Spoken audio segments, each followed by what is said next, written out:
Here are three red flags about the SpaceX IPO and why Warren Buffett would never invest in it. I'm Emlyn, and multiple 5 to 30x stock picks changed my life. I've been trading and investing for 20 years, and when there is so much hype about the SpaceX IPO, it's impossible to ignore. 1. SpaceX losses are increasing. Last year, SpaceX lost $4.9 billion. From what they disclosed in the SpaceX IPO prospectus, it was probably their largest loss ever. It's estimated that SpaceX has lost around $41 billion since it was created. That's the opposite of what Warren Buffett would invest in. As he states in his 1992 shareholder letter, the best business to own is one that over an extended period can employ large amounts of incremental capital at very high rates of return. The worst business to own is one that must or will do the opposite, that is consistently employ ever greater amounts of capital at very low rates of return. The all will do the opposite is important here because you could say that the Starlink part of SpaceX is very profitable and potentially the fastest scaling telecom in history, and that SpaceX can put more stuff into space than the rest of the world combined, but they're spending more and losing more. Right now, it's because of the AI spend, but they have a long list of very ambitious goals they want to accomplish for which they'll spend even more money on. And if the current track record continues, they'll probably lose more money because those goals require even more money and will likely take a long time to achieve. Credit to SpaceX, they say it in their prospectus. We have a history of net losses and may not achieve profitability in the future. Now, I've been invested in Tesla since 2019. I started following them when they released their first Roadster in 2008, thinking it's about time and the world needs this. When they released the Model S, I thought, what a great car. But I held off on investing in Tesla because they nearly went bankrupt in 2008, and most of the time, the future looked like they're likely to lose money. I finally invested in them in 2019, 11 years later. That's when the Model 3 went into volume production. With it, it looked like they would finally scale massively and become enormously profitable as a result. I bought Tesla at $15.80 and today it's up nearly 28 times. Even though a company is exciting, most of the returns come when a long period of profitability is expected. SpaceX, in their own words, is not close to a long period of profitability. 2. The SpaceX IPO obliterates the margin of safety. The IPO aims for a SpaceX valuation of around $1.75 to $2 trillion. Last year, SpaceX had revenue of around $18.8 billion. So SpaceX aims for a valuation that is 100 times their sales multiple. Warren Buffett wouldn't invest in the SpaceX IPO because, as he says, the three most important words in investing are margin of safety. The rule is simple. You should only buy an asset when its current market price is significantly lower than a deeply conservative calculation of its actual intrinsic value. Why? To protect yourself against human error, unexpected bad luck, and future shocks.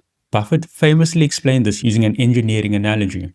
When you build a bridge, you insist it can carry 30,000 pounds, but you only drive 10,000 pound trucks across it. The same principle applies in investing. The SpaceX IPO valuation implies that many of its goals go according to plan for the next several years. For example, I do think we eventually have data centers in space, and SpaceX may be the one to do it first. But to say that it could be as soon as 2028, when all the technical details have not yet been figured out, is expecting a lot. As with all goals, there are bound to be setbacks and delays. Here's another example. In 2015, Elon said Tesla cars would drive themselves in 2 years. 9 years later in 2026, Tesla is slowly launching their robotaxi service. An ambitious goal that Tesla probably still leads in, but many years later than initially projected. It's these sorts of delays and setbacks that we have to allow for when we invest. And we allow for it by investing with a margin of safety, rejecting the IPO hype. The SpaceX IPO is probably the biggest IPO in history, and a lot of people are talking about it as a once-in-a-generation opportunity, with Wall Street pushing it heavily. Warren Buffett wouldn't invest in the SpaceX IPO for exactly these reasons. As he says, an IPO is like a negotiated transaction. The seller chooses when to come public, and it's unlikely to be a time that's favorable to you. And this is a really good time to do an IPO. The S&P 500 is at an all-time high. Even OpenAI and Anthropic are planning IPOs later this year. Both of these IPOs are expected to be close to $1 trillion each, if not more. When asked about whether he was in favor of big IPOs, Charlie Munger was even more brutal when he said in a CNBC interview, "There's a lot of lying in modern finance. I don't like lying." The reality is that Wall Street is incentivized to push the IPO, to sell it as high as possible for the seller, at a time when market conditions are most favorable for them. And it doesn't mean the company is bad. I remember early in 2021, SoFi was about to go public, a great, fast-growing fintech customers love and was on its way to disrupting banking.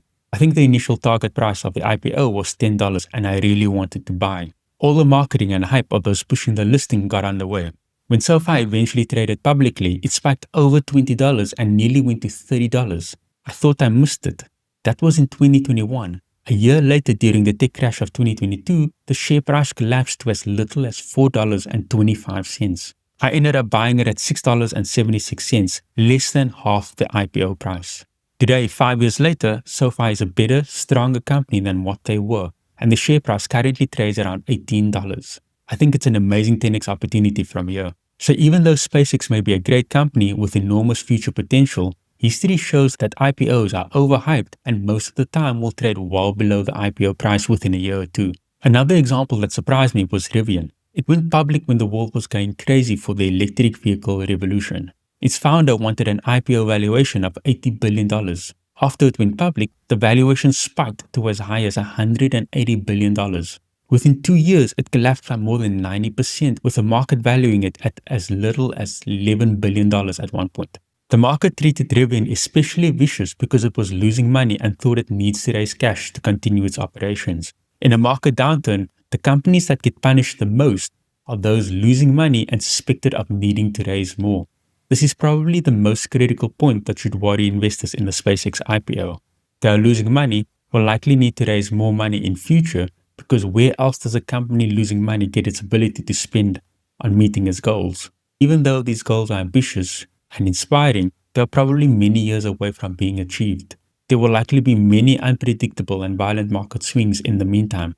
And because the market punishes companies losing money the most, history shows you'll probably have a few opportunities to buy SpaceX much lower than the IPO price. This is the main reason I made this video, because if you're an institution, you probably don't care.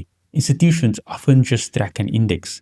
It's retail investors hoping to invest in life-changing opportunities that should be most cautious and not be tempted by the hype. Be disciplined, do the work on the realistic opportunity presented, and be patient. Last week, I put out a bigger piece on my full investing framework that led me to buying Tesla, Bitcoin, Palantir, and SoFi. For the stocks, I didn't buy when they IPO'd, but when the hype had passed, and I could buy them at great prices with returns that changed my life. You can watch the video here. If you like this video, please click like and subscribe for more content like this. In this uncertain world we live in, may you find the financial freedom to live the life you want to live. Good luck.